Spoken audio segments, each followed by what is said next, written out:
Hello and welcome to episode 162 of Controller Club, the friendly face gaming space, a podcast where three friends from three continents share in one love, and that is video games. On today's show, a Donkey Kong movie might be in the works. We got another look at Ghost of Yotei, and we're going to do a deep dive on our new Game Plus Video Game Book Club Game of the Month for June, Sly Cooper 2. My name is Kleinfeld, and alongside me today are two of my best friends in the whole wide gaming world. First, coming to us from across the pond, it is the digital art at Daredevil himself, Tom Drew. Tom, how's it going? What's going on? It's going good. It's currently a heat wave in the UK, but so I'm kind of melting a little bit. But I'm also kind of grateful that I'm not facing such threats as Sam Porter Bridges is in Death Stranding. So I'm kind of because I've been playing that the past couple of weeks, and he goes through a lot of stuff in that game. So I'm kind of glad that I'm not. At least it's not as bad as that. At least no BTs are chasing after me. So that's what I'm very full for this week. Don't know if it's being discussed on the podcast, but I discovered that game takes place in Australia. I had no idea that Death Stranding Second 2, one. Yeah, yeah, second one. Yeah, in yeah, Australia. So I pretty guess, cool. Lauren, you have to play it. I do have to play it. We did talk about this. I promised Okay. after we read the reviews that it's on my list. Okay, good. Awesome. Next up, it is journalist extraordinaire. You just heard her wonderful voice, the Australian abroad, Canadian in training, Lauren Rouse. Lauren, how are you? Doing good, yeah. I guess it's also been warm here, but I'm just enjoying the summer after having been through 9 months of cold weather, which is very new to me. So life is good in the summer. Excellent. It is 36 degrees Celsius here, and I am very much not enjoying the heat. I wish it was 12 degrees all year round. That would be my ideal. I would thrive. Sweater weather is where You're so I Canadian. live. I know.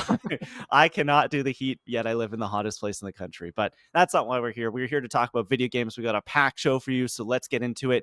We'll start with the news we choose. Tom Drew, give us that news jingle. It's the news we choose. Yeah.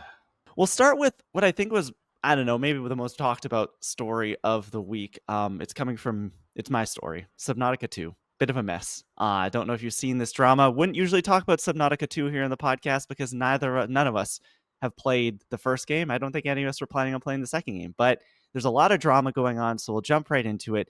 Andy Robinson at VGC writes this story here. Subnautica 2's development changes have taken a dramatic twist as former developers claim they're launching legal action against publisher Krafton, which has now accused them of, quote, abandoning the project. Last week, Krafton shared the surprising news that Unknown Worlds leadership had left the company, including CEO Ted Gill, co-founder and creative director Charlie Cleveland, and co-founder and technical director Max McGuire. No reason was given for the departures nor statements from the departing leadership, but Krafton claimed that the Unknown Worlds trio had left despite its efforts to keep them involved in the game's development. Steve Papoutsis, previously CEO of Striking Distance, would take over as Unknown Worlds CEO, it said. It later confirmed that Krafton was delaying the release of Subnautica 2, which is the second most wishlisted game on Steam for 2020, or they delayed it to 2026. This is where the drama starts. A Bloomberg report alleged that Krafton had made the decision months before it was due to pay a $250 million bonus to the development team, which leadership had planned to share with its studio's employees of around 100. That bonus was for hitting an early access release sometime this year.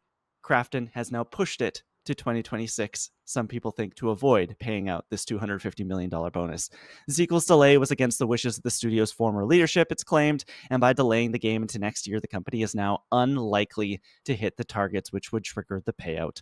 Responding to Bloomberg's reporting, Kraft issued another statement on Thursday claiming the delay was, quote, not influenced by any contractual or financial considerations, but instead to improve the game, contradicting a social post by Subnautica 2's former director claiming it was, quote, ready for early access release. I think we'll stop there. There is more context which we can get into as we discuss. I want to know, the two of you, where's your head at with something like this? There's been a lot of back and forth. They have now launched a legal suit, these former developers, against the publisher, saying that they never intended on paying them the $250 million that they would be owed if the game was ready. They keep saying the game was ready for early access and has now been pushed to 2026. Meanwhile, Krafton is saying that they had taken their focus away from the games and weren't meeting deadlines internally to result a payout like this $250 million bonus, which is a lot of money. I keep thinking it's $25 million. $250 million is a lot of money.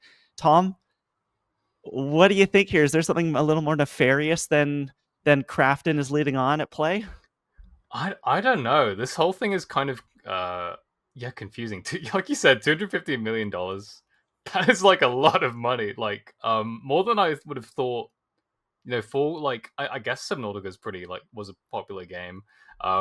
So I guess It was this is popular enough for them to get acquired. Crafton is the yeah. team that owns PlayerUnknown's Battlegrounds, and they bought the Subnautica developers after the success of the first game.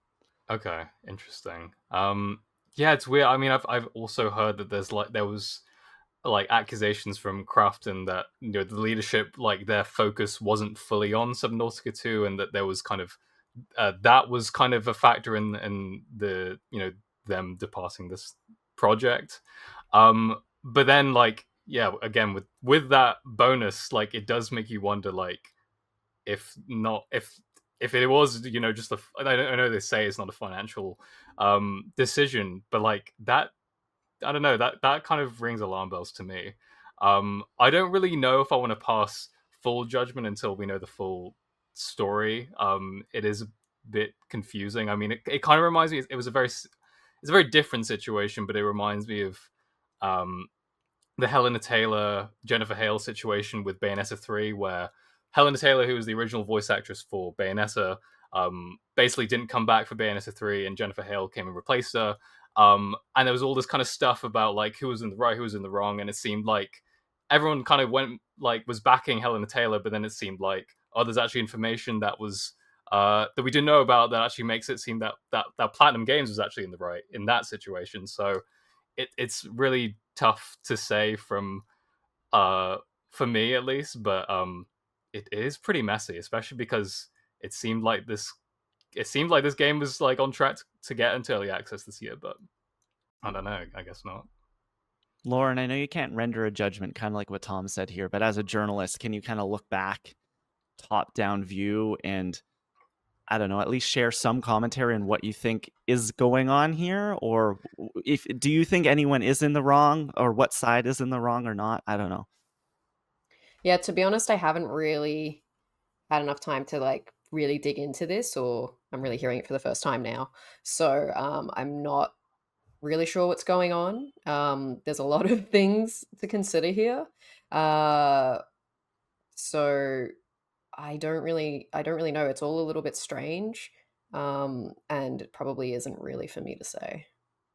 Fair enough. I know it's a tough spot to put anyone in. And we'll see. Obviously, I think with these trio of developers taking Crafton to some sort of legal proceeding. We'll see if it actually ends up in court, but they are pushing for something. So that's going to happen. We have had leaks of some internal slides come out in the last couple of days saying that Subnautica 2's development was stunted a little bit and maybe they had missed deadlines. Whereas when this story first broke, it was very much looked like, okay, Crafton is holding back that they don't want to, they never had any intention of paying this $250 million, but it is going to ultimately be a instance of he said, she said, back and forth until the court can rule who's actually in the wrong here, because Crafton's going to continue saying, hey, you guys weren't focused on the game, and the developers are going to continue to say you had no intention of paying us that money, and it was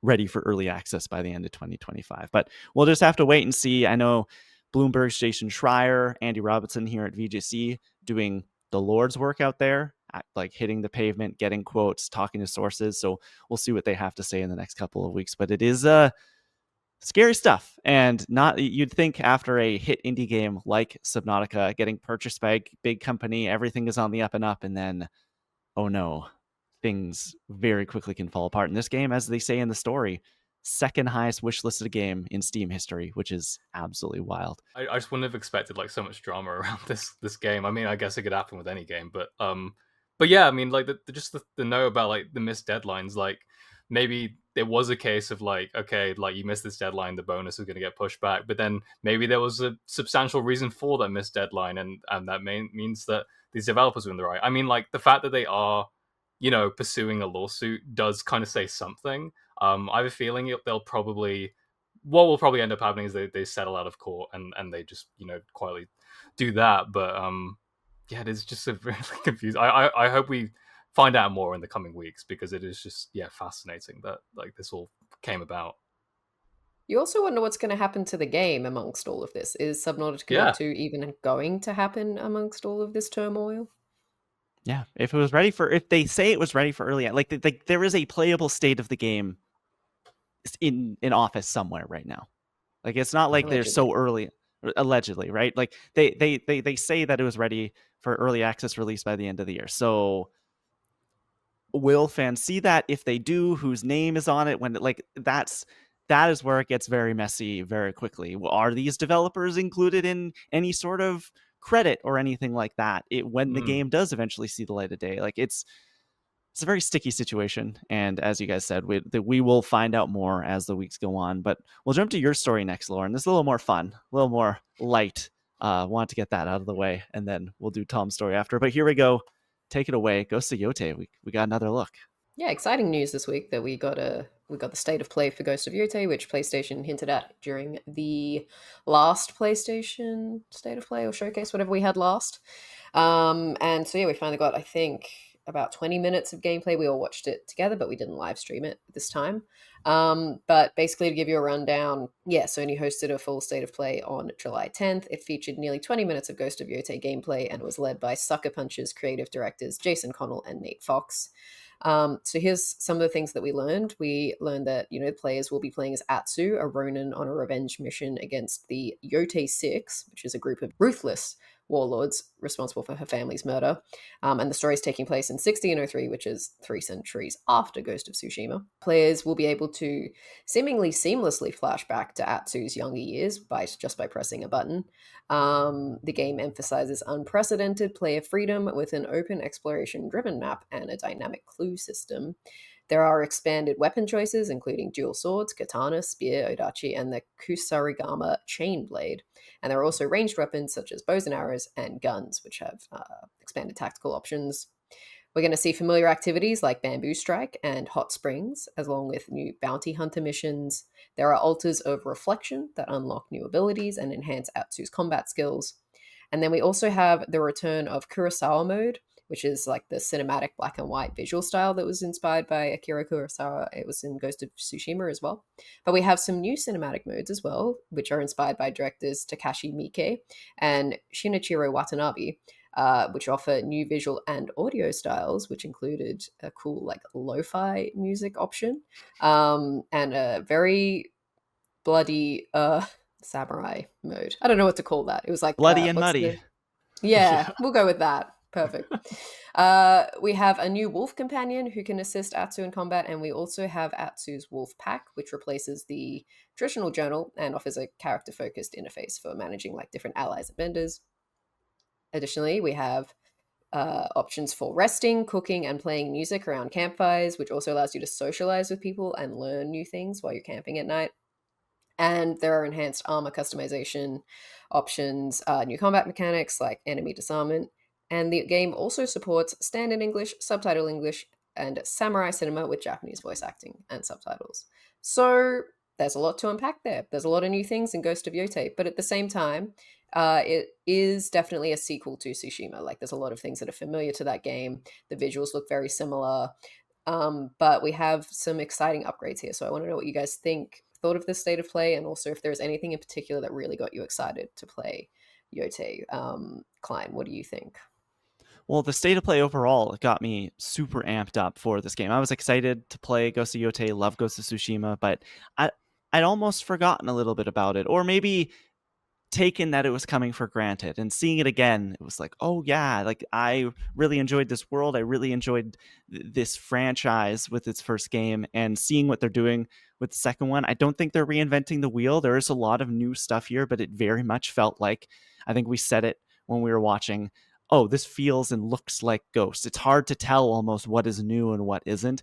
So I'm stoked to jump back into this world. I'm excited by this new character. I think it looks beautiful. That was probably my biggest takeaway from this whole thing is like, wow, Ghost of Tsushima looked amazing on PS4, but they've really, really ramped things up for PS5, and I think it's going to instantly be one of the best looking games on the console.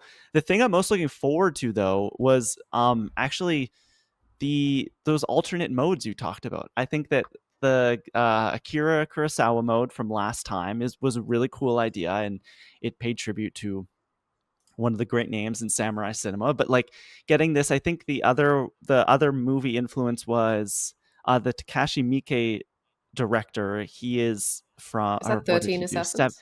13 Assassins. I want to say Seven Yeah. Samurai, but 13 Assassins. Yeah. And so like that's like really amped up violence with mud and blood. But the big one for me was the Shinichiro Watanabe Samurai Champloo influence thing, where like, hey, we're gonna have these awesome lo-fi hip-hop samurai beats to trounce about the countryside too. I'm interested to see what that looks like in practice. Like, do they truly have a whole soundtrack's worth of music here, or are we going to be hearing the same four lo-fi beat? Like, how expansive is this thing? Because if I can play the whole game and it's just lo-fi versions of every song that would play in the normal game, that sounds pretty incredible to me, and would add a unique style to this that wasn't necessarily present in the first one. So I think like that's the biggest thing for me. And yeah, I'm just October 2nd cannot come soon enough. I keep forgetting this game's going to come out, and it is not all that far away.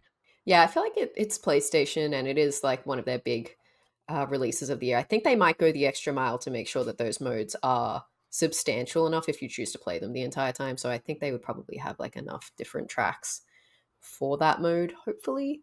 But Tom, what was your highlight? Yeah, I mean, kind of going off of what you guys are saying, my kind of biggest takeaway, and surprisingly, because I didn't really expect it to be, but I think it was the Samurai Cinema Japanese like voice acting and subtitles mode. They had, just because of the fact that it's not only just that, but like all the facial capture is also like completely redone for all of those voices, and like the facial animation just looks amazing and like matches the mannerisms and the voices so well. So that the fact that that is so, they went the extra mile and did all that facial recapture over again for that makes me hopeful that like the lo-fi mode for the music like is kind of a substantial thing as well. But yeah, like overall this looked amazing. Like I think again with the visuals, like the different environments just looked amazing. I loved the kind of snowy sort of area that they kind of explore in it a little bit. Just like how varied these places that you can seemingly go with Atsu, I think looks really cool. And I mean, I did really love the stances in the first game, but the fact that they have expanded that now into like different weapons, I think is so cool. Like the dual swords is just going to be, it's just living out like my double lightsaber like dream basically. I mean, I know we got that in like Jedi Survivor kind of, but like it just having these different weapon options is going to be so cool, and having like the gun now as a ranged option too. um yeah, I was kind of with Klein. Like I was excited for Ghost of Yotei, but I think I needed this to kind of remind me of okay, there was a reason why I should be really like amped to play this game, and I was saying it throughout while we were watching. I was like, I need this game now. Like it looks so much fun. So yeah, I just can't wait for it. Yeah, I agree. It's definitely my most anticipated game of the year and is living up to all the expectations I have. I just kind of want it now. Although I do need to finish Tsushima first, so maybe this gives me time to do that.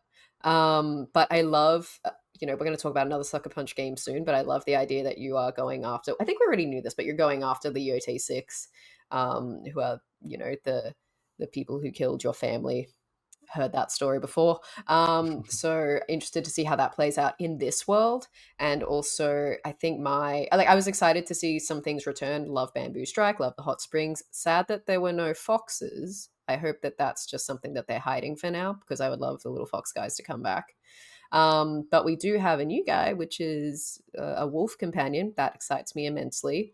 And I'm interested to see like how integrated this animal companion is into your playstyle. Like, is it just like a special power up that you can summon? Is this wolf with you your entire journey? Like, I'm interested to see how that plays into it. But Yeah, it looks like a really cool game, and definitely seeing some like Sly Cooper DNA that I'm excited to get back into. Yes, the Sucker Punch lineage, it lives on. October Hmm. 2nd, coming very soon. Can't wait. I think we said when we were on the little Discord call, maybe New Game Plus for October. Go see Yotei. Keep your eye out. That'd be fun. Okay, Tom, the last news story of the week. What do you got for me? Yeah, so final news story here is there might be a Donkey Kong movie in the works, and this comes from Brian at Nintendo Everything. And they say Donkey Kong could be getting his own movie based on a new filing. Nintendo and Universal Pictures jointly filed a copyright for an untitled project based on the franchise, simply called, quote, Untitled Donkey Kong Project, semicolon, motion picture. The listing doesn't include any details, but other than it being classified as a motion picture. The date of recordation for the filing was June 5th, 2026. And the date of execution is listed for 2 dates in May. So, in other words, this is a pretty recent filing. So, we kind of had heard like rumblings of like, oh, Seth Rogen maybe want to do a Donkey Kong movie, or like maybe they'd want to explore like spin-offs in some capacity. But this is the kind of the first official like notion of there ever being like an animated Donkey Kong movie along the way. Or maybe it's not. Maybe it's not animated. It doesn't necessarily say that either. But are we hopeful for this? Do we have any hopes for what we would want to see in a Donkey Kong movie? Klein, I'll jump right to you. I'm as hopeful for it as I am for the second Mario movie, which is supposed to come next year that we haven't like really heard anything. I think there was an update this week. Shigeru Miyamoto said something that's still coming next year. I liked the first Mario movie quite a bit. I think of the three of us, I liked it the most. And so I'm excited to see what they do with these Nintendo properties going forward. The thing that gets me most excited about a Donkey Kong movie specifically is exploring that like Donkey Kong Country vibe and the family, like the Kong family a little more. Like, let's have Diddy show up properly this time because he was in the Mario movie, but it was very brief. If you blinked, you missed him. We can bring Lanky Kong, Funky Kong. We can have the whole crew show up. Maybe we get like, I would love the music, like the David Wise music from Donkey Kong Country 1, 2, 3. That's something that I think was missing from the Mario movie was what happens when we show up in Donkey Kong Country. Take on Me starts playing. And so like I would really, really like to dive into like the soundtracks of those games. So I'd be up for a Donkey Kong movie. We are right now like days away from Donkey Kong Bonanza, so I'm Konged up. Like I am more excited for Kong, more open to Kong in my life than I ever have been. So I think you're getting me at the right time. But yeah, I'd be into it. I'd be ready to go for a Seth Rogen Donkey Kong film. It's funny you mentioned the soundtrack because I only just thought of it now, but I can definitely see them opening the movie with the DK rap. Like they have to do Oh my that. god. They're definitely going to introduce Oh, all I the would love different that. I Kongs would that love way. that. I think it would be like a really fun way to do it. Yeah, I agree. Like, I think the Mario movie, although it has like different, like quite a lot of different characters. Mario and like Luigi are kind of like separated for most of the movie.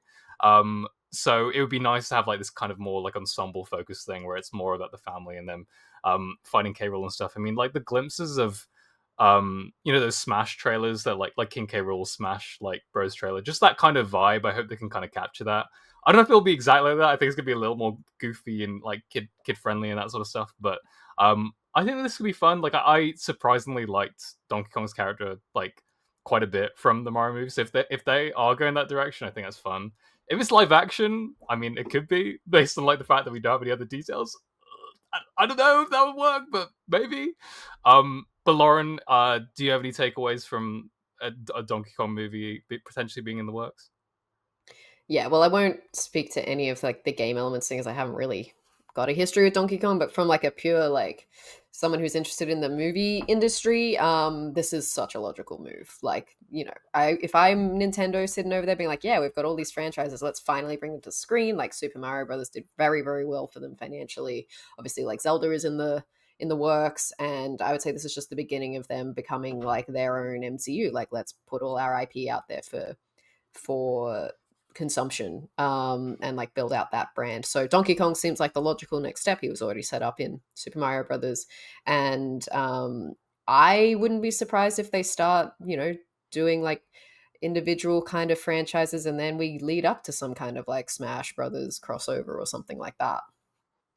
Yeah, I mean, they haven't said it, but it does kind of feel like it's leaning that way. I mean, there's been talk of like a Luigi's Mansion movie, like so maybe that could be in like the early Germination things, of things that could spin off from this or other Nintendo things. I'll go back to you, Lauren. Is there any like spin off from this or any Nintendo things? I mean, I know obviously you're a big Animal Crossing fan. Like, are there any like Nintendo things you'd like to see in the future from them?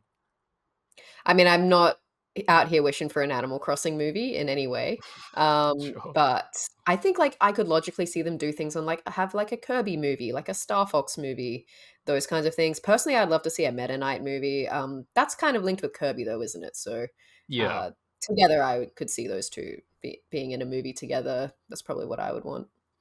That I think that'd be a cool team up. Like have Kirby and Mennonite like doing stuff. They've kind of done it Yeah. in the past, so it could work. My kind of hope is that I'd love to see a Wario movie.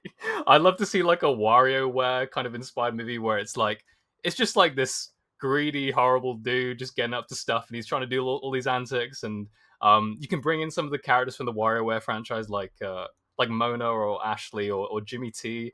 I think Wario is kind of like underutilized, and like to spin that off of Mario, I think it could be a little bit of fun. But Klein, is there anything you'd want to see like spin off wise? I'd love a Mario sports movie. Like Ooh, yeah, okay. do like because Mario has all those sports games. Do like a tournament arc. I could see a world where that's where we go with the sequel to the Mario movie. We have like it's Yeah. hey, now all the Mushroom Kingdom characters have to come together and play golf and play tennis and play basketball. My biggest wish, and I don't know, we're getting Zelda, so I'm very happy. I'm just over the moon about that, but would love a Metroid movie. Mm, Make it rated Yeah. R, like make it scare or like at least like PG-13. that's never happening. I know. Yeah. Cast Brie Not rated Larson. R, but PG I maybe. know. I Yeah. know. But that would be the dream. I don't know if we ever do get a Smash Bros film. Like I just especially if Zelda was animated, I could see it, but Mm. like now that we're going live action with one of these, I don't know how you do a Smash Bros thing unless it's like Who Framed Roger Rabbit and animated Mario was hanging out with live action Zelda. I wonder if they just do it like the actors, whoever portrays them in the live action, just like plays the like an animated counterpart, or vice Yeah. versa. Maybe Mm. Chris Pratt plays a live action Mario in a live action Oh Smash Bros. God. Movie. I mean that's the worst timeline, I think. But like I could see a world where they do it like, okay, these are the same characters, but they're in an animated form now, like similar to like with like DC like Creature Commandos characters appearing in like Superman or whatever. Like I think there's a way they can make it work, but it is it's less neat than you'd want it to be, I guess. Yeah. Here's my question with the Zelda movie, though. We know so little about it, and we also know that the director is Wes Ball, who did the Planet of the Apes films. So he's very adept at motion capture. I'm sitting here wondering if, like, what does live action really mean? Can it be an actor playing a motion capture Link and Zelda? Like, That'd be really Or like a I Lisa don't Battle Angel sort of thing. yeah. maybe? Maybe. It's Hmm. weird, but also, like, I don't know. It could happen. Because like that is his experience as a director is like doing those really photorealistic motion capture apes. He also did the Maze Yeah. Runner movie. Yeah, I don't know. Like I think it's possible. I don't know if like it could veer to Uncanny Valley, but I mean, visual effects have come a long way.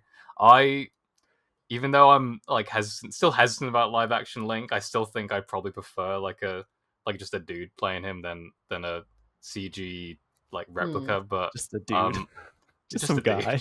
just some bloke off the street. But no, I can see the logic though. Like, I wouldn't like part of me wouldn't be surprised if that happens. Honestly, like I could see that. I'm just upset it's not Ghibli. Like it's what I'll take what I can get with the Zelda movie. It's happening. Wes Ball's making it. Let's get to it for the news. Tom Drew, give us that outro. It's the news we choose. Yeah. And we jump into our June 2025 New Game Plus discussion. If you're new to the show, New Game Plus is our video game book club game of the month. We pick a game every month, new, old, a favorite, something we've played before, something we haven't, and we dive into it at the end of the month doing a full book club discussion about the game. And for June, we are a couple weeks late, but we're doing it. Better late than never. Sly Cooper 2, aka Sly 2, Band of Thieves, courtesy of Lauren Rouse, a storied Lauren Rouse game on the podcast. One of Lauren's, I think, favorite games of all time. A core memory of Lauren's gaming lineage. Deep Rouse lore. Yeah, and we played. When did we play Sly 1? A year ago? I checked, Just yeah, it was over. about this time last year. Okay, so we've now done 2 of the 3. Well, I guess 4. There's a 4th one. And we're going to do it. We're going to dive in. We'll do a quick intro, then we'll get into our general thoughts. Then we'll go spoiler everything, getting into it all.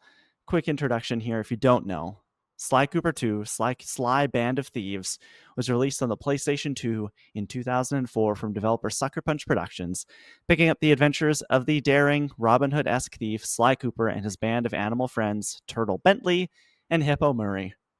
I love those guys. Love them so much. I would die for Murray and Bentley. The game featured an expansion of the ideas from the first game, turning this fairly linear 3D platforming series into an open-world stealth action adventure that sees the Cooper gang hopping from hub world to hub world, completing daring heists in an effort to take down the nefarious Claw Gang. The game received near glowing reviews upon its release in 2004, averaging an 88 out of 100 on Metacritic, earning a 9.2 from IGN, 8.7 from Game Informer, and 8.4 from GameSpot. We've played it, we've beaten it, and now we're here to talk about it. General thoughts, Lauren Rouse, I think you should take it away here. What was it like revisiting one of your favorite games of all time in Sly Cooper 2? Well, firstly, it's great that it's playable again because it had been a few years since I'd played it. Obviously, it was unavailable since probably there was a Sly Cooper collection that was released on PS3, and then that was kind of the last. And on the Vita, you could get it on the Vita as well. And those were the last times that I was able to play this game.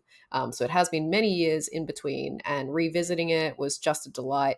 It is really like my comfort game.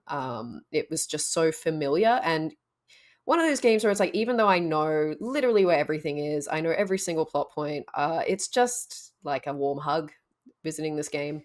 And I was very, very excited for you guys to play this one because we played Sly Cooper 1 and I was like, I know like its faults and flaws, and we touched on those. I'm like, but trust me, this one like fixes all those things. It evolves, and this is like the definitive Sly Cooper game. If I'm going to recommend one, it's going to be this one. And yeah, I have no shortage of good things to say about it. Tom, what did you think about visiting Sly Cooper 2 for the first time? I think that this is, same with me. This is my first time playing this game.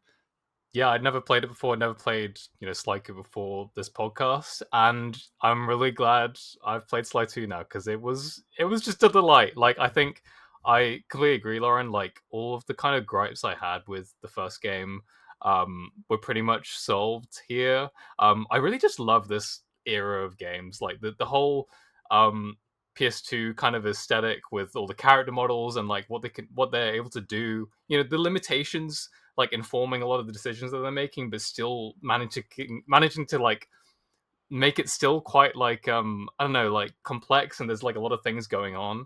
I think it's just really impressive. There was so many little things I just loved about this, like the different worlds you go to, the new abilities, and the refinements of some of the kind of like just the ways you go about like missions and even like just stealth as a whole.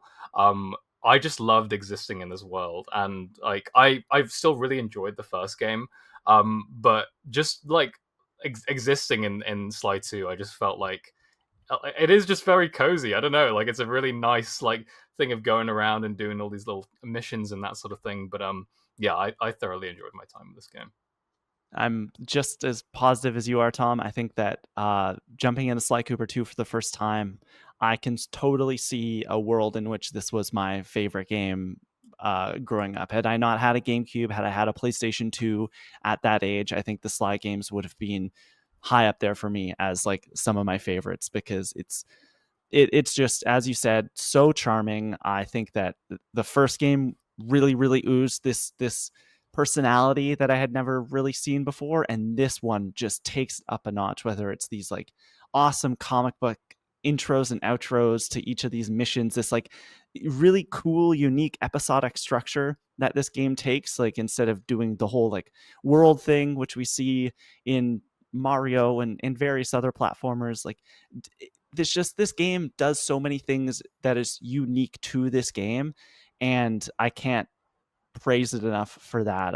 I know a lot of people looking back at PS2, PS3, PS1 era games, especially platformers. There is a very formulaic nature that you can get stuck into with these sort of games, and you can you can hate, or you can love, you can hate, you can go back and forth on platformers from this era. But a lot of people will complain about repetitive boss battles, or like doing the same thing over and over again. That's something that never comes up specifically in Sly Cooper 2. It is so varied.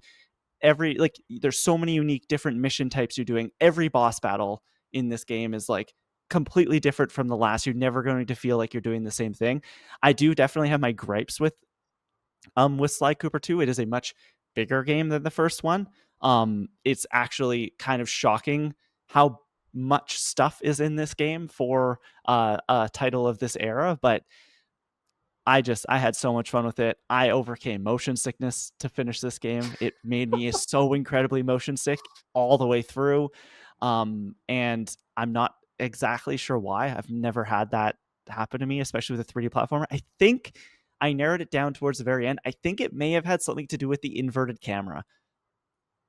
The camera controls are inverted, and I think that there's something about, You I didn't don't know, my change body is those? so used. You can't. I'm pretty sure you can. No, you can change inverted flight controls, but I looked all over. I couldn't find inverted, just regular camera controls. I think you have to change them in like the PlayStation settings, like the emulator settings, not the actual game. Oh, Oh, oh well, no. it's done now. Next I'm not time. talking. I'm not talking at points. I am weak. But yeah, I had so much fun with Sly Cooper 2. But let's break down the wall of spoilers. Let's jump into all of what we loved, what we didn't love. I think a good place to start with this game, because last time both Tom and I were like, we see the foundation, we see like the what Sucker Punch was trying to do with Sly Cooper 1, and just the expansion that Sly Cooper 2 takes. This game is so much bigger than the first one. We're not stuck doing dumb capturing egg chicken mini games or motorboat races. It is, you are doing like all these unique different missions in these large hub worlds. I think the hub world design is a lot of fun, and getting into these like big open spaces. I don't know about you guys. Yeah, it was like the best part of the game for me. Like I appreciated the mission structure of the first game, but I think the way you kind of have to search things out in this feels a lot more dynamic. Like, I mean, first of all, like the worlds that you inhabit are just so well crafted, and the theming is just so on point across the board. I particularly like the one at the end with Arpeggio's blimp. Like, it's all just so like, the wind's rushing, you're seeing all this stuff. Like, if you fall off, you just you lose some health, and like You have it Clockwork just flying around, yeah, which I and didn't even like realize like why things were happening at points, and is like, oh, like he's flying around knocking people off.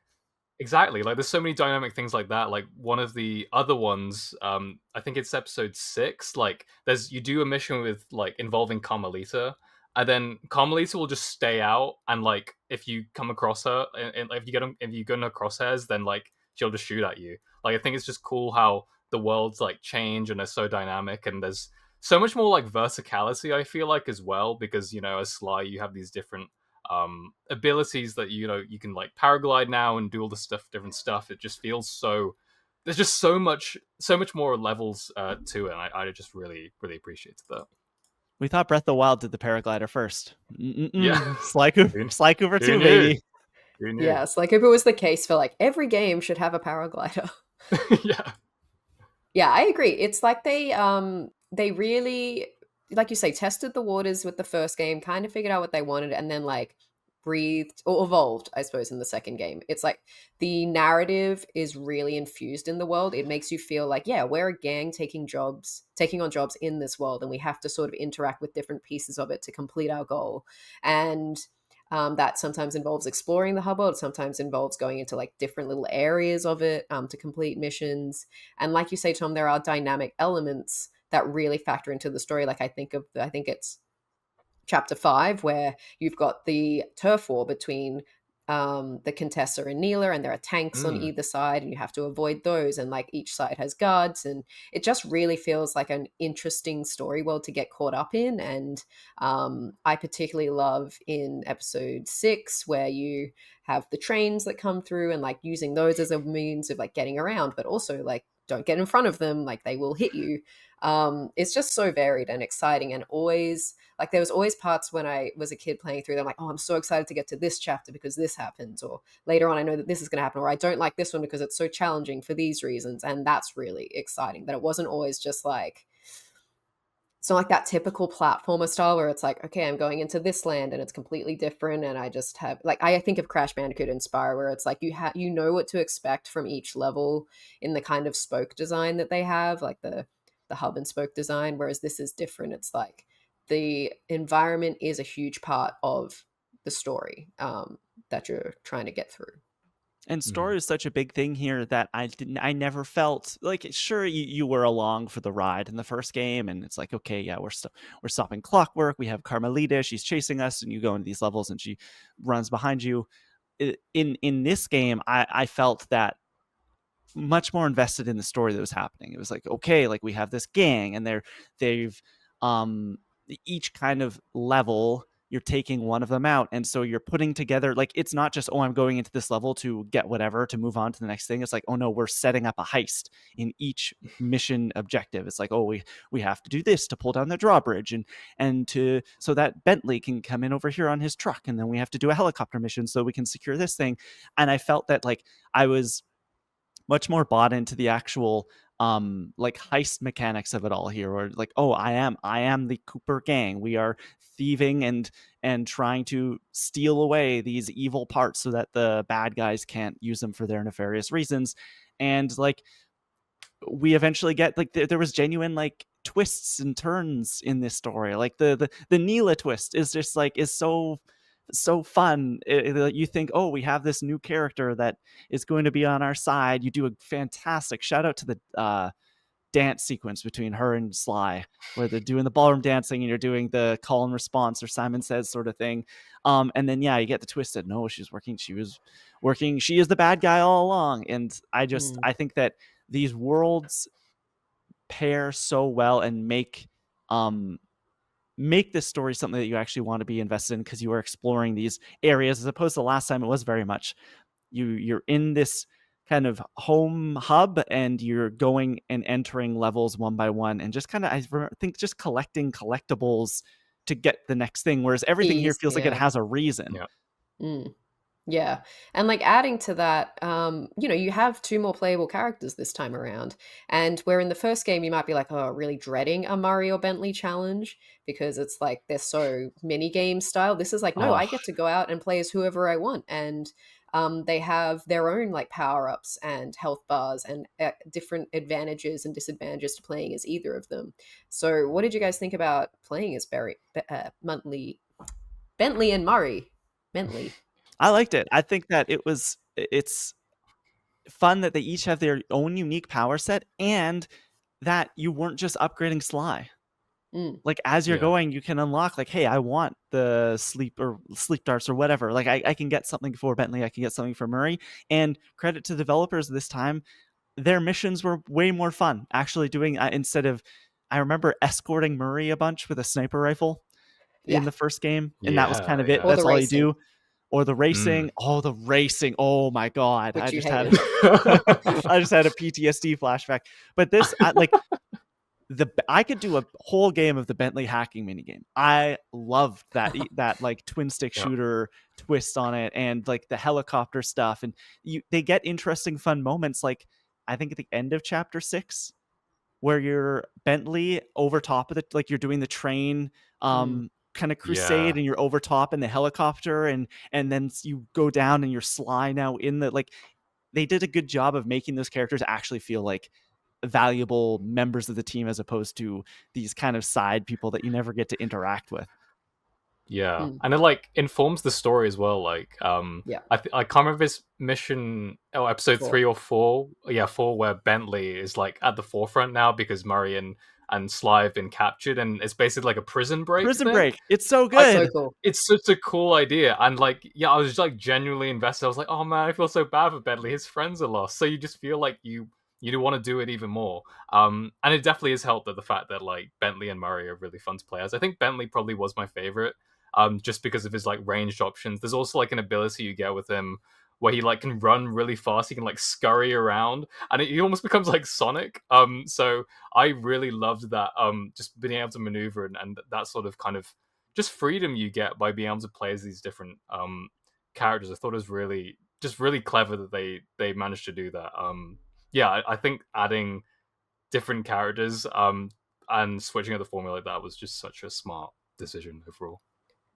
And one of my favorite parts is at the end when you are doing like the final chapter, you have missions that you literally all have to do together. Every gang member has a little piece of the mission that you have to complete. And I'm like, this is so great. You've built us up to this point, and now it's like, it's like fusion of putting all these pieces together. And yeah, it's just very, very masterful. Yeah, it really feels like, and I think I'll repeat myself here, like it really feels like you are the Sly Cooper team as opposed to just Sly Cooper here. Mm. Like, and I think Mhm. that's such a great, it gives these characters personality. And I kept thinking, man, like Carmelita's going to join the team, right? Like halfway through, and we're going to have Carmelita missions, but maybe that comes later. But like I was so bought in to the personality of these characters and playing them differently. I liked doing like combat stuff with Murray, I think, Hmm. just because like Yeah. his belly flop move, huge, Yeah. huge, jump So up in the air and powerful. slam down on top of people. Yeah, Yeah, so and for if the listeners don't know, like basically each character has an advantage. So like Sly is obviously your most mobile character. Like he can like scurry up pipes and pickpocket, and is probably the most dynamic of the character, but he's like the lead, so you kind of play as him the most. But then on top of that, Bentley is very good at like he has bombs and sleep darts, and like hacking is kind of his like big tool. And then Mari is just brawn. Like you can like it's two punches down. Yeah, just that kind of a force of nature. So they really offer all these like three different ways to play, and I think they have their limitations in this game. Like there are certain things you can't really do with them. Like I think the main one is pickpocketing, which is quite a core part of if you want to use upgrades, you really have to do it as Sly. Or if you want to reach hard to reach places with clue bottles and things like that, those are all kind of reserved for Sly. But they do learn from that in the next game. Interesting. interesting. That's exciting. Mm-hmm. Yeah, I really liked you mentioned the pickpocketing. I really liked that aspect of like just improving like the stealth overall. I feel like the pickpocketing just like was a lot of fun. And like being able to get these like little items from these like guards and then being able to sell them off for upgrades I thought was really cool. And even like the stealth takedowns that you can do where you like hit an enemy in the air and then like take them Mm. down. And if you don't do it right, like you can mess it up and then that completely throws everything off and you're like, oh god, then you have to run away. I love that risk reward system that they have with Yes. the stealth. It's really clever how they improved that. Yeah, because in the first game, it was kind of like enemies would see you before you'd see them. You just kind of had to hit them to take them down. Or if it was a flashlight guard, you're kind of dead if they see you. Whereas here, Yeah. it's a lot more forgiving, and you have a lot more options for how you want to engage in combat or stealth, which is great. Getting under tables, like this becomes much more of Mm. a stealth action game than a platformer. Like there are platforming elements. I Yeah. did like one of my, I guess, negatives towards the game is there were moments in it, just especially because of its length and how many different things you're doing, that I did miss like some straight up just like, hey, here's a challenging platforming piece to get through. It was a lot of, here's a big large open hub, especially with Sly Cooper, big large open hub. Here's, you got to find 5 keys, or you gotta like, I was looking for maybe a couple more A to B jumping over lasers. There were small moments of those, but I would have liked maybe a couple more like lengthier ones. Other than that, though, moving around the world is specifically Sly is so much fun. Love using the hook. Love using just the ingenious design of like jump is X and then everything else is circle, and it's like contextual basically. Like, hey, does it mean you're gonna perch up onto this thing below you? Does it mean you're gonna hook onto something? It feels so smooth to move around the world when you're just using really those 2 buttons to like jump up and down. And then obviously you get R1, which is the paraglider, or yeah, the glider.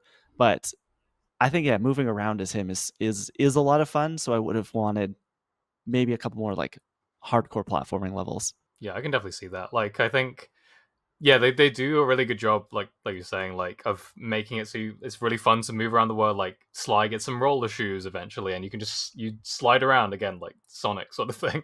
But yeah, You I went way agree. Like, deeper into these upgrades than I did, Tom. I'm like, you're talking about Bentley scurrying. You're talking about roller skates. I have no idea what Did you're you not talking about. use the upgrade system very much? Like the I thief net? never felt like I had enough money to do so. Oh, Like you gotta pickpocket more. I had yeah, upgrades. For some reason, I always felt more inclined to upgrade Bentley and Murray. right.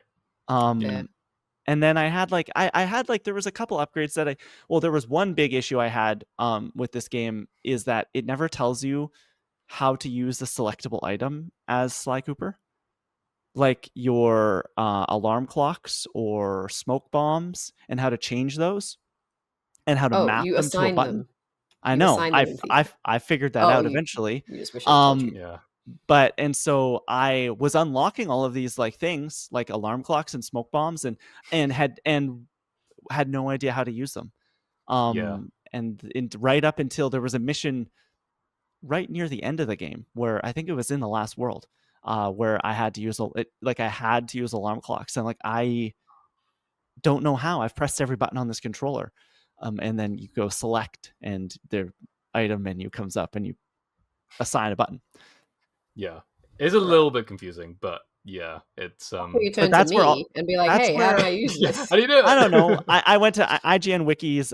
I found it eventually, but I think that's where most of Wow. my Took upgrading IGN over money me. was going, was to these items that I then couldn't use instead of roller skates sound awesome.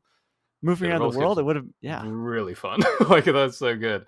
I'm one of my things. I actually have a question for you, Lauren, because one of the things they have in the game are the bottles that you find with Yep. little hints, and then you use them to like unlock the safes. I think in the first game, I was really good at finding all the bottles in the levels, and I think it is a lot easier to find them.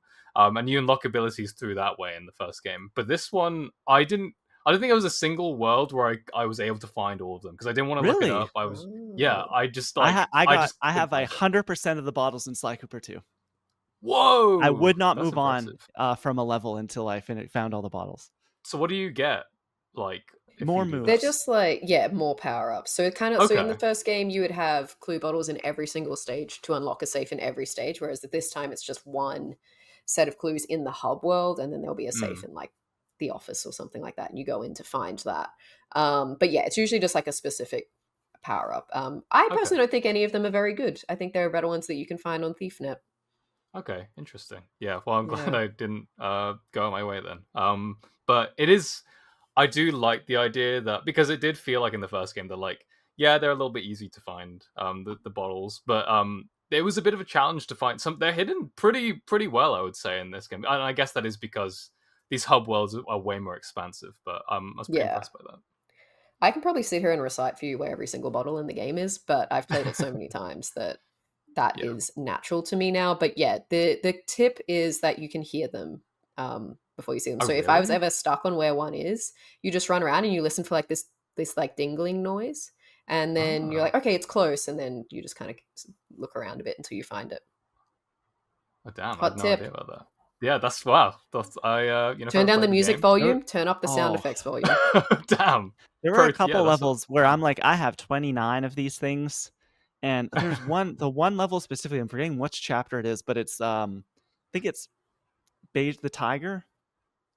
Bejan, Rajan. Rajan. let's forget his name. Yeah. Yeah, and it's got like the big drawbridge out front and all the water Oh yeah. um Yeah. and there was one, and it was hidden. There was like a little climbable like vine underneath the bridge, Hmm. and it was hidden like in a hole under there. And the way the Yeah. level was laid out, I never crossed under that specific patch of like geography right there, and it took me forever. But eventually, this was a podcast game for me almost the whole way through, and so that's why I was doing all the bottles. Is when I finished the story stuff, I'm like, I'm just gonna go back in and turn on a Vibe. podcast and just run around and find it Yeah. because it is so fun.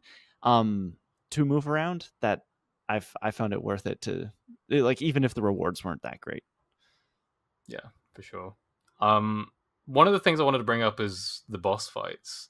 The boss fights are So really good. good. They're so There's good. one in particular that I will say is not great, but all the other ones I had a lot of fun with. Which one's that? Yeah, say it. It was the Rajan the Tiger with You know Murray what? and the electric boxing ring. That one was my favorite. Oh, really? Because Okay. it was like Okay. Tekken. It was basically just a Tekken fight. Like you were going Yeah. around and I kind of liked that. I thought it was like a really fun way of switching it up. Like I didn't expect there to be a Tekken fight in Slug Keeper 2, but I thought it I was kind just of thought cool. a lot of the other ones were so ingenious and like so innovative in what we're doing, and same with the first game where it was like, hey, we're gonna have like a Simon Says boss, and we're gonna, like, they do such a good Yeah, job of introducing these new elements, whereas that was very much like, just punch him, like, just sure. like it is just a let's just hit him a bunch, where all the other boss fights were very different and very unique, and that one to me just didn't. I Shout out guess the though rewind that's feature again like, though, because that got me oh my through that one. god. It is. It's probably the most difficult of them all, but that is Murray's boss fight, so it makes sense that it would be like a punch up to suit Yeah. his character. And it Mhm. is very tricky, so I can see why it might be frustrating. Mhm. Like similarly, Bentley has a boss fight later on against Sean Son, and like the perk that you have there is that you can like call commands and That's my like favorite. drop That one's things, and fun. yeah, very I very love cool. it's so unique. It's so cool where you're dropping like throwing up the saws and dropping big Mm, logs, and it's so, like, it is just, we keep saying, like, it's so unique to something I've ever played in a platforming game. It isn't just stomp on them 3 times. It's you're doing these like Yeah. almost like real-time strategy kind of things where you're just like you're yeah. lining them up and then pressing the right button and having the thing drop down on them. I do want to ask you, Klein, how did you feel about Canada's depiction in Sly 2? There are two Is I chapters that are dedicated to Canada. I think about as faithful as you're ever going to get in a video game. I'm also playing Tony Hawk Pro Skater 3 right now. There's a Canada level in that. It looks very similar, just less trains. I liked it. I think that was my favorite chapter, not just because it took place in Canada. Like, I just loved the train heist stuff at the end. I loved Yeah. Yeah. all the Canada set. The lumberjack game stuff was so much Oh fun. my Like, I god. think that's where you're like trying to foil the boss from Jean Bison from doing, like, from cheating. I just, again, it's so unique and so cool. But yeah, shout out Canada. We need more Canadian representation in games. I think that was probably my favorite too, like that snowy kind of area. And like that I think I guess going back to like the way uh these levels all build up to a heist, I think those set pieces for the heist are just like they're so well done. Like you mentioned that even this like that fun like the games that you play, and then you have to like lure the judges into the thing to like disguise yourself as them. I think it's just they're just That's where I had to figure out how to use the alarm clock.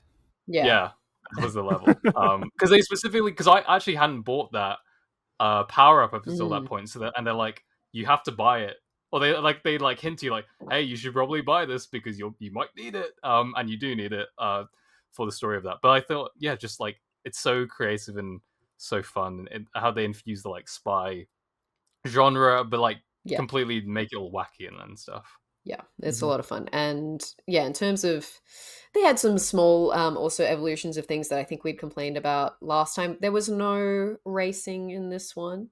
And mini games, they're not really, there are mini games that happen. I think there's one where you play as like an RC truck, or you have the RC helicopter, and there's obviously the hacking levels. So they have those, but they feel obviously a lot more streamlined. The other main issue I think that even I brought up last time in the first game is like you had the horseshoe system as health, whereas this time they just integrate a Mm, whole health bar and power up bar, which is just so much better. Way yeah, better. that's what. Way better than the first one, especially with the health bar stuff. Yeah. The only, I guess, like, the closest thing to a mini game I would complain about here is like we don't ever need to have a game control the way this one does when you get in a tank ever again. Yeah, Like I was gonna just say oh it is the tank god. awful. controls are The rough. first time I did it, I was like, So I hope I stupid. never have to do this again. And you thankfully didn't, because I was waiting for the gauntlet, like at the end of the first game, where it's like, now we're gonna do all the crappy stuff you've had to do this whole game in a row, and it's gonna be even harder. We didn't have to do that, thankfully, but I was just like fuming at these tank controls. Eventually, I found a way where I could just like basically camp, Yeah. like in a Call of Duty game, and just wait for the tank to come by and shoot it, and then wait for the next one, and then shoot it, and that's the only way I could do it. It's Yeah. really difficult in that final the final boss fight, because you're doing so many things at once. You've got Bentley's up in the blimp and Murray's in the tank and you're fighting Contessa and like everyone's everywhere, and you do have to chase Carmelita in the tank, and that is very tricky. Yeah. Because I don't know why they have this weird, like, you have to push both sticks to control it. It's just, it's kind of boggling to me that you wouldn't just make it like use one. Yeah, because there are other mini games I think where you're controlling vehicles that you specifically don't do it like that Yeah. at all. So it's like, why would it? I guess I don't know. I guess that's how tanks maybe control. I'm not sure, but Like, it Maybe. makes sense. It is like you can't in a tank. I don't think you can turn and move at the same time. Like, I think you have to like stop It's a and game. turn and go. I know. yeah, figure it out. I Yeah, see what Yeah, they're but going that is for though. Like, frustrating. I bet Yeah, you when someone walked yeah, into the yeah, boardroom one day and was like, I figured it out. Like, here's how we're gonna do the tank controls. Everyone was yeah, like, that's brilliant, because that's how a tank controls. But when you're yeah, actually doing it, I'm like trying to move, and then I all of a sudden I'm going the wrong way, or yeah, like turning the camera and not meaning to. Mhm. yeah. The other weird thing I have is the audio mixing in this game is bizarre. It is. I found it so, the gameplay a fine volume, and then all of the pre-rendered like comic book cutscenes incredibly quiet, like super quiet. Oh, interesting. I did I not didn't come notice across that issue. but that's probably your podcast editing brain. To be fair, I don't know. you know. Yeah. I was just like, I found it really weird. It was a big gap between the two. Yeah, that's fair. Um, yeah, the only like real gripes I had were, I think this is a long game. It is a massive game, and I think there were some moments where the length or the, like, it's more so the pacing kind of threw me off, and it's mostly just because there are points in some of the missions where it's like you'll do a set of missions and then you're almost kind of like, okay, well, we're ready for the heist now, right? And it's like, nope, there's more, there's actually more missions that you have to do, which is fine because the missions are fun. But I think it like kind of at points stunted the pacing a little bit for me, in that like I kind of wish that maybe all of the missions, all the things that you had to do were available once. But then again, like there are some things, like we kind of said, there are things that are dynamic that can only happen once you've done certain missions. So I kind of understand the reasoning for that. Um, and then the only other thing was that I think the very last kind of boss fight mission type thing against Clockler, I wish it was a little bit better. Throughout the game, you like, I think they do a really good job of integrating, all three of the characters. But I think for that one, it's not. I think they could have done a little bit better of a job, in terms of like, having equal kind of play between Sly, Murray, and Bentley. But that's I think the idea of the set piece I think is really cool, and building up to Clockler is like a really cool moment. But I just wish the actual gameplay of those segments was a little bit better. But having said that, one of the best parts of the game is when you're like as Sly jumping across all the debris, and it's all kind of Yeah. like I think that's so sick. So I just wish there was like a little bit more of that. But those are my only kind of major gripes, I would say. Yeah, you are right. That very final piece is pretty much the Sly show. Yeah. At that point, I think it works narratively because like they're in peril, and you obviously some like pretty awful stuff happens to Bentley, which is very dark for like such a lighthearted game. It's had some quite dark moments in the story that you don't expect, like being thrown into jail, being separated, being alone for the first time, being betrayed, those kinds of things. But you're right, yeah, they kind of have this three-tiered system throughout the whole game than to only like have one character at the end there. Okay. I disagree with you about the pacing. Oh, Okay, that's fair. That's fair. Yeah, maybe it's just because I'm so used to it, but I always in my head Yeah. know like there'll be one set of missions and then there'll be a second set of missions and then there's the heist. It's like a 3-stage system in every chapter. They do vary, like sometimes it'll be like just one Actually, usually it's one recon mission at the beginning, and then Yeah. it's a couple of sets of missions for each character. But yeah, I maybe because yeah, again, I've played this a lot, but I can pretty solidly finish every chapter in about an hour and a half. Yeah, I was Yeah. averaging about an hour and 15 or something. I think that it says at the end Mm, of every episode, yeah, true. which when you're playing it feels so much longer. Like I don't know if that's just like just game time, like actively playing and not like any of the in between loading stuff that it's counting, because it feels so much longer than just an hour and 15 minutes. Mm. Yeah. Yeah, I'd probably say it would probably like to me like yeah, an hour and a half, 2 hours for each one. Just because I think it was mostly just me rolling around on the roller skates. I'm not gonna lie, it was really fun to do that. But yeah, but no, I think I definitely get that. I think it was just like I think it was just initially. I think I got over it, like because I once I knew the formula, I was like, okay, I know there's going to be another set of things. But like at first, I was like, oh, I thought we were ready, Bentley. But there's more, but it's fine.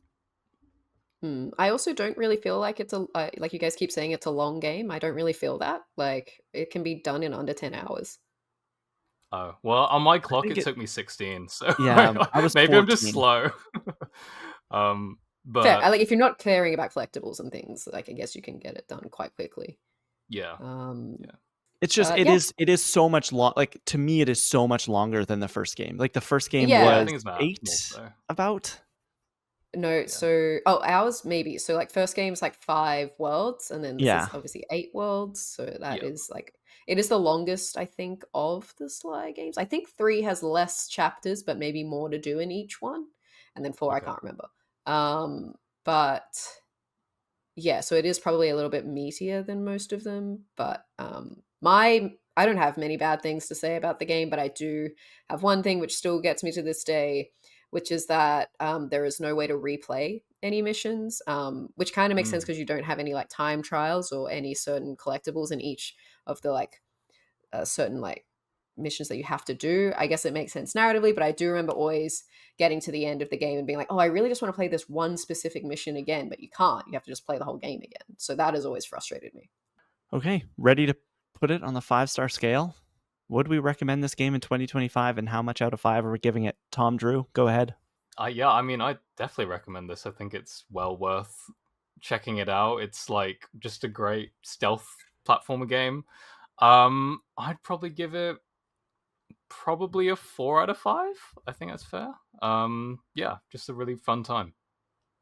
I'm also going 4 out of 5. I think that this is um better than the first game. I may have given the first game 4 out of 5 as well, but to me it is like such a great evolution from the first one, and I can really see where this franchise goes from here. And I'm excited to play the third game. But yeah, 4 out of 5 would totally recommend it. I was surprised at how well this game still played in 2025, like just like controls Yeah. wise. It's Lauren? going to be no surprise. It's a 5 out of 5 for me. I'll recommend it any day of the week. Excellent. That's Sly Cooper too. Let us know what you thought over on social media, where you can also let us know what you've been playing. Let's get into what we've been playing before we get out of here. Tom Drew, what's going on? I hear you're traversing the lands, the wastelands. You are connecting Australia again. You're making Well, bridges. well, not connecting Australia because I'm playing the first one, so I'm connecting America. Oh, Yeah, because I okay. haven't played the first game. But I have been making my way through Death Stranding, and I won't hop on it too much because I know you guys have got some games you want to talk about too.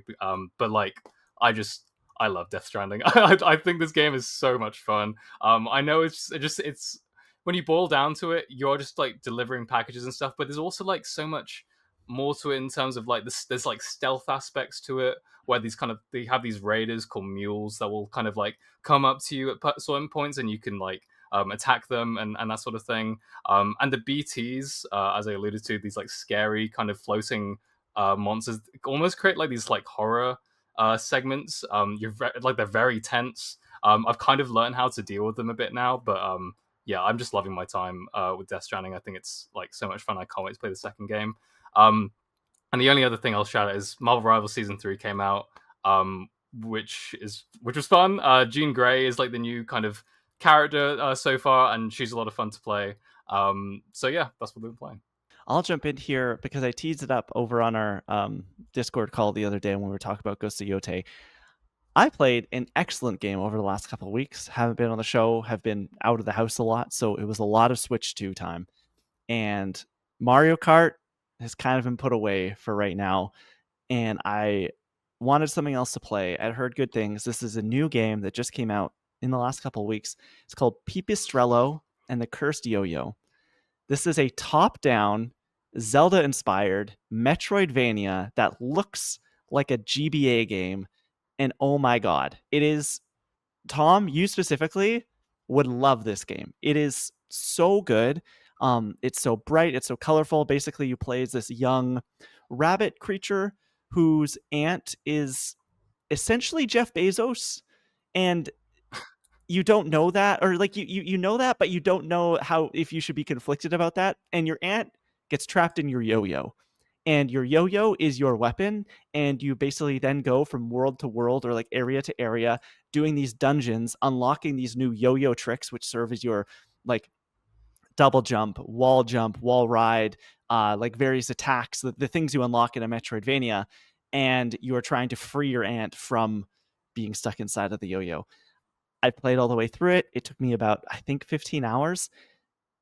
I need to think about it more because right now I think Monster Train 2, the deck builder I was playing, it might be my game of the year so far. But like this is how I felt about Prince of Persia last year. Like this is so good, and we don't get games like this. And I do think that this game will go like um kind of under the radar for a lot of people. It's so cute. It's got so much charm to it. It's this amazing like I tweeted about it when I finished it. It's this amazing mix of influences, and it does all of them so well, which is a very rare thing. I think you can try and like emulate a lot of different things, and you can almost get caught up in trying to do so many different things. But all of these things, the Metroid influence, the Zelda influence, there's almost like a Nickelodeon energy to it as well. They all kind of blend together into this like really nice um charismatic package that I just absolutely loved. I would highly recommend. I think it's $15. I played it on Switch too. It's on PlayStation, it's on PC, it's on Xbox as well.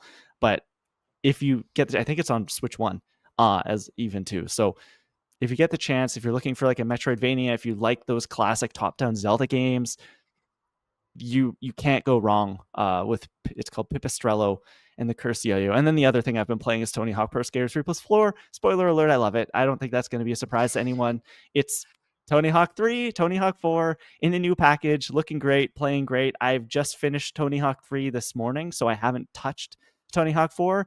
Tony Hawk 4 is where the controversy comes in with the game because they got rid of kind of the open world structure of those levels and turned them into these like 2-minute arcade challenges that like the first 3 games were. I don't necessarily see an issue with it. There is actually a setting you can go in and just like turn the timer in game up to an hour, and then it is your Tony Hawk Pro Skater 4 level that was open world is now essentially open world again. But I'm really liking it. I think it's just a great way to experience these games if you haven't played them, or re-experience them if you have. Yeah, that Pipistrello game looks like the art style just like really speaks to me. So I'm definitely gonna check it out at some point. It looks so much fun. They do a really cool thing in that game with upgrades that I want to shout out, where you basically take on upgrades. So you have your moves that you get like in any other Metroidvania or whatever, but there's also like badges you can put on to do more damage, to have some special move, to be able to like jump an extra time, whatever. But all of those are done through these contracts that you sign, and you go into debt on the contract, and then basically how it works is until you upgrade, like until you fulfill that debt, like until you pay it off, you have like a negative thing going against you. And so say it's like, okay, this upgrade is going to give me 2 hearts. I'll get those 2 hearts, but now my attacks will only do half damage, and my other like enemies won't drop health for 500 coins, let's say. And those coins are collected by killing enemies, by just breaking things in the environment. And I think it's a really cool like give and take upgrade system where you're like, hey, I really want this, but is it worth going through at least like 90 minutes where I'm going to be severely underpowered? And then they also, if a game like this has ever felt unapproachable, like they can be quite hard. Pipistrello has amazing accessibility options. You can go through and like touch, like fix up things like how much damage you do, how much damage enemies do, if they do any damage at all, extra hearts, extra, like there's so many different accessibility options that you can go through and like fine tune the experience and make it as easy as you want it to be. Yeah, it's really good to hear. Yeah, that sounds really fun. It kind of reminds me of like I think it's a kind of similar thing ish with Cult of the Lamb, where there's like a risk reward thing. So that's always fun when they kind of do that sort of stuff. So it's cool. Lauren, what have you been playing? Well, plot twist. I've also been playing Tony Hawk. I did the tutorial and I was like, this is not for me. And that's when I left it.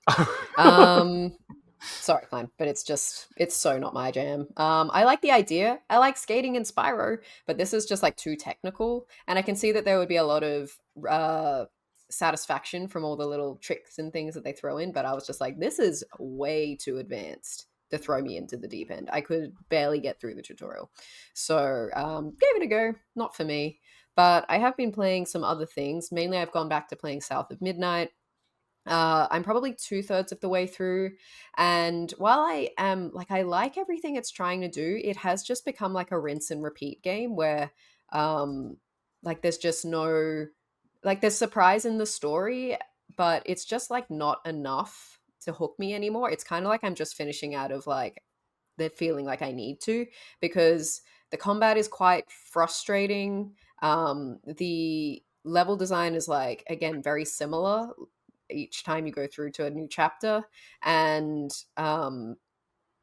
yeah, like even the very cool aspect of it, which is like collected, like the music and the stories, it is just kind of like the same stuff disguised in a new wrapping every time. And so I'm kind of like, this is great, but we could probably end the game now. Like, you've like advanced me to a point where I just am seeing the same stuff over and over again, and there isn't really any significant upgrades in between chapters. So it's just frustrating, and I get it. This is like Compulsion Games' first attempt at doing this kind of narrative driven third person action adventure game, so I think it's going to be a huge learning curve from them, but it is unfortunately just a little bit frustrating to get through. So I probably will finish it, but only out of a sense of duty to get to the end. So that's a shame. But I will report back when I finish it. The other game I played is called Tiny Bookshop. It's not actually out yet. It was just a demo, I think, that was released in Steam Next Fest. And I saw this sort of like pop up in my feed. I'm like, oh, this is cool. You get to play as a little bookshop in the back of an RV kind of thing, or a caravan. And you just go around this little town with all its different spots and set up shop for the day. And you get to recommend customers books based on the clues that they give you. And you get to stock your shelves. And the money that you get from selling books that allows you to buy more books in a certain genre. And it's kind of just cute and cozy and wholesome. And it was a great demo, because I got, just as I was getting into it, the demo ended, and I have to wait now till like August to play it. So I'm like, cool. I think I will play it, but I'm frustrated that it didn't give me just a little bit more. I think I would have liked like one more little level just to have a go at certain things that they'd introduced. But I think it has a lot of potential, and so I probably will pick it up and talk about it again. Would you say that it's scratching that Animal Crossing itch a little bit? Oh, it's very different. It's not quite life simulator, but it's more like logic based. So it might be like, a customer will come in and like, oh, I really like crime, but I also like fantasy. And so you can then read the books that you have, a little blurb of each of the books that you have in your shelf, and try and recommend them a book. And if you give a good recommendation, then they're going to like buy more from you. So it's more like a puzzler / a kind of cute, cozy, like setting up my bookshop the way that I want it to be and purchasing new things to put on the shelves and stuff like that. But it's not quite Animal Crossing in like that kind of way. So yeah, I've just been playing Animal Crossing in the background as well, so you can. So is a lot of our audience, apparently. That's what we've been playing. We can jump over to comment corner before we get out of here. Tom Drew, while I was away, you guys had a bit of an Animal Crossing blowout. I loved all the social engagement. Loved what you guys did. We got some comments though. Yeah, we really did. And like, shout out to Lauren for the idea for that episode, because we basically built our kind of dream Animal Crossing game using like a certain set amount of money to buy certain features that we'd like to see, and a lot of you kind of chimed in on what you'd want to see as well. So I'll just go through a couple of comments here.